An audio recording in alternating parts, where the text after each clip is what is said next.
De der to kommer. Jeg spørger dig. Jeg er på vej sted hen, så find den.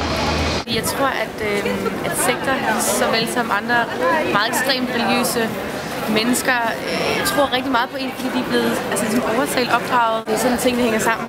Så jeg ser det som en form for hjernevask. Okay. Altså, det var jo sådan set ret fantastisk at blive præsenteret for den her idé om, at vi havde fået sandheden om tingene. Og det synes jeg egentlig var, det var sådan set meget rart at vide, at vi havde da fundet noget, der var specielt. Så på den måde var det egentlig meget betryggende. Religiøs tilknytning, små lukkede samfund, undertrykkelse. Ja. Alle holdt hinanden fast. Fordi vi troede jo alle sammen lige meget på det her. Det var jo lige vigtigt for mig, som det var for min mor, som det var for dem, der var ledende i menigheden, at vi gjorde det, der var rigtigt. Og så på den måde kan man sige, at alle blev holdt fast ud for den her norm om, at jamen, selvfølgelig gør du det, der er rigtigt, fordi det ved du bør gøre. Fordi hvis ikke du gør det, så er du for det første ikke noget godt eksempel for de andre i menigheden, og det bør du være. For det andet, så sætter du din egen frelse i fare. Det vil sige, at du risikerer dit evige liv. Det vil sige, at du risikerer at dø, når Gud han griber ind i Harmageddon.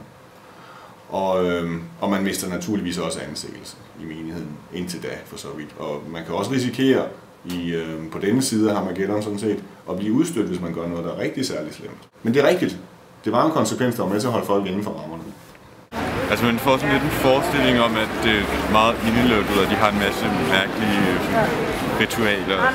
Det virker meget suspekt i hvert fald. Når jeg var ude for kønnen, så var det altid en opgave at ligesom at præsentere budskabet på en attraktiv måde. Vi var typisk ude med vores blade, altså vagtårn og vågne op. Så vi forsøgte gerne at finde noget i bladene, som var af relevans for de fleste danskere. Det var at gøre sig selv præsentabel, smilende, velklædt, charmerende, godt humør og sådan noget. Ikke? Det er jo halvdelen af en indgang. Og så selvfølgelig også man skulle ikke sige, man var Jehovas vidne, fordi det var det samme som at døren blev lukket sådan. Ikke? Det var da helt klart, at hvis jeg havde tvivlsspørgsmål om noget, og jeg så henvendte mig til de ældste, som det typisk var mennesker, jeg anså for at være autoriteter i menigheden, og de så kom med en anbefaling, eller hvis de så, at jeg havde et problem, og de så sagde, at der var noget, jeg burde gøre, så gjorde jeg det. Selvfølgelig gjorde jeg det. Fordi de var jo autoriteter, og jeg forventede, at det, de sagde, var mere rigtigt, end det, jeg selv kunne komme frem til. Jeg har set 2 verdener. Ja. Hun sidder jo også på et tidspunkt over for 3 ældste, fordi hun har været sammen med Thijs.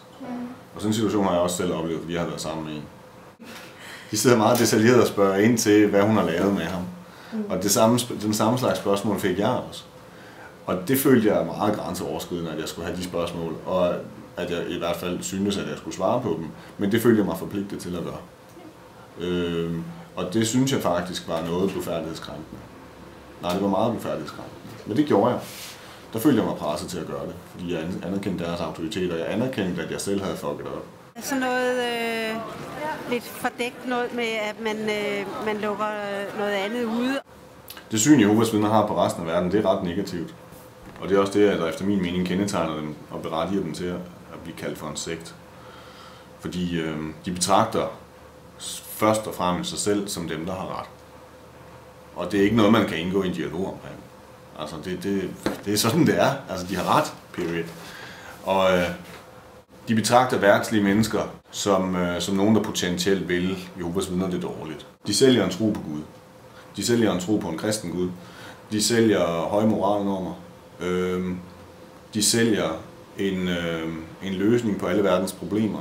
Og de mener, at verden har en masse problemer, der bør løses. De sælger en mistillid til andre mennesker. De sælger et stærkt fællesskab. Og de sælger konsekvens ved, at man ikke overholder de her normer. Hvis du kan købe den pakke, så er Jehovas vidner jo et attraktivt sted for dig. Det er ikke nogen, jeg har sat meget til års for. Slet ikke mine Jehovas vidner og Scientology. Det er nogen, der 100% konstant prøver at omvende andre. At forlade Jehovas vidner, det var noget, der... Jeg tror, det var et par år undervejs, før jeg rent faktisk tog billetten og sagde farvel og blev i øvrigt udstødt. Det var satme frustrerende at opleve, at det, som jeg havde sat al min lid til, det var der bare intet, der kom efter hos. Ingenting. Overhovedet ikke. Og Gud lod ikke høre fra sig, og der skete ingenting. Til gengæld så hjalp det noget at gå til lægen og få nogle lykkepiller, og det hjalp noget at gå til lægen og få en henvisning til en psykolog, som jeg så ganske vist selv skulle betale, men hun kendte en, der var god. Og det hjalp noget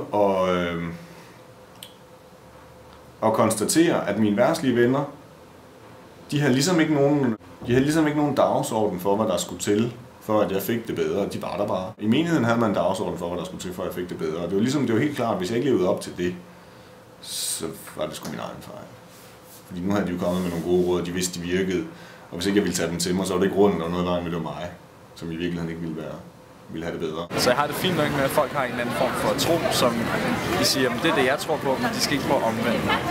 Det at have været religiøs har bestemt givet mig en meget stor forståelse for, hvordan religiøse mennesker forholder sig til verden. Altså det er ikke... Jeg kan sgu godt forstå, hvorfor folk gerne vil sprænge sig selv i luften. For at tage sådan noget, det kan jeg sgu godt forstå. Ikke at jeg accepterer det, jeg kan sagtens forstå, hvordan de må resonere.